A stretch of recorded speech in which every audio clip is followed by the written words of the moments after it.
Now, there are intensified diplomatic efforts to avert any conflict in Ukraine, which is tens of thousands of Russian troops massed along the border. French President Emmanuel Macron, he's going to travel to Moscow later on Monday for talks with Vladimir Putin.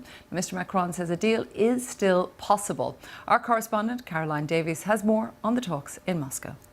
I think the fact that there are still some level of diplomatic talks going on is, of course, incredibly important, given that there are rising tensions about Ukraine. And as long as these conversations keep going, I think the West feels like there is hope of what in diplomatic terms is quite often called an off-ramp, a way of de-escalating this situation. But in terms of what we're actually expecting from the meeting between President Putin and Macron today, I don't think we're going to get some form of absolute resolution that this sort of situation will be completely resolved. But of course, President Macron has been relatively positive about this. He's talked about the fact that he thinks there is still the possibility of a deal. He's talked about the fact that it's legitimate for Russia to talk about its security concerns, but at the same time, it's crucially important to preserve the security and the sovereignty of Ukraine. This is the difficult balance that Western leaders are trying to strike at the moment. They're trying to keep Russia at the diplomatic table, but at the same time sound firm about what they need out of the situation.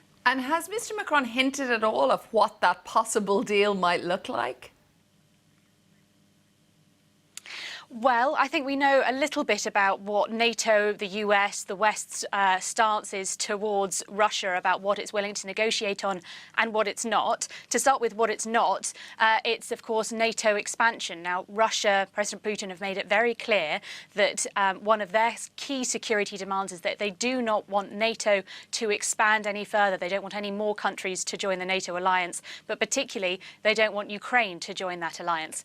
However, the US and NATO have been absolutely adamant that they don't want to have any third country having a say over who gets to join NATO or not, and they continue with the open door policy. So that is not on the table. However, we do know that there are certain things that the US did suggest to Russia. That was when they provided their responses to Russia's demands, which were made back in December, if you can sort of follow the timeline. And some of those elements include sort of discussions about missile deployment, about checking missiles on both sides as well. These are all sort of lower level confidence building measures that I think the West is hoping that Russia might make some movement on. However, we still haven't had a Russian response to those US responses about exactly what they're planning to do next. They've talked about the importance of continuing with diplomacy, but at the same time, they've also said that the key Russian security demands were not answered by the West at the moment. So in terms of where we're going to be able to find some diplomatic solution, it's still not certain. Russia, of course, continues to maintain that it has no plans to invade Ukraine. But in terms of where we get a de-escalation, we just don't know yet.